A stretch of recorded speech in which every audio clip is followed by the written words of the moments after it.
স্বাধীনতার কথা বলে আন্দোলন হয়েছে, সংগ্রাম হয়েছে। আপনাদের কাছে বাংলাদেশ জামাত ইসলাম রামপাল মোংলায় জমিজার ঘের তার দাঁড়িপাল্লার প্রার্থী আব্দুল ওয়াদুদ। বিস্তারিত থাকছে বাগেরহাট থেকে এইচ নান্টুর প্রতিবেদনে। বাগেরহাটের রামপালে ফয়লাহাট বাসস্ট্যান্ড চত্বরে দাঁড়িপাল্লা প্রতীকের সমর্থনে নির্বাচনী গণজমায়েত অনুষ্ঠিত হয়েছে।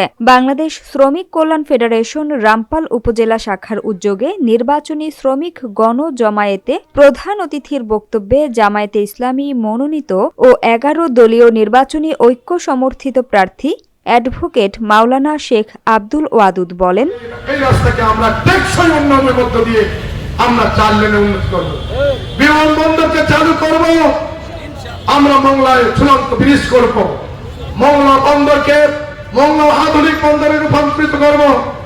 আমরা এমন একটি পর্যটন শিল্প গড়ে তুলতে চাই, আধুনিক পর্যটন শিল্প যেখানে আন্তর্জাতিক মুদ্রা এখানে আয় হয়, সেই ব্যবস্থা আমরা করব। আর একটি ব্যবস্থা করতে চাই, মোংলা টু কাটাখালী এই এলাকায় চাঁদাবাদ মুক্ত পরিবেশ করে তুলব। শিল্পপতিদেরকে আমন্ত্রণ জানাবো, আসুন, কেউ চাঁদা যাবেন আপনার কাছে। কলকারখানা গড়ে তুলুন, বড় বড় কলকারখানা গড়ে উঠবে, শিল্পাঞ্চল গড়ে উঠবে, বেকারদের বেকারত্ব দূর হবে, হাজার হাজার লাখ লাখ মানুষের বেকারত্ব দূর হয়ে সেখানে কি করে কাজ পাবে, আমরা এই কাজগুলো করে তুলব।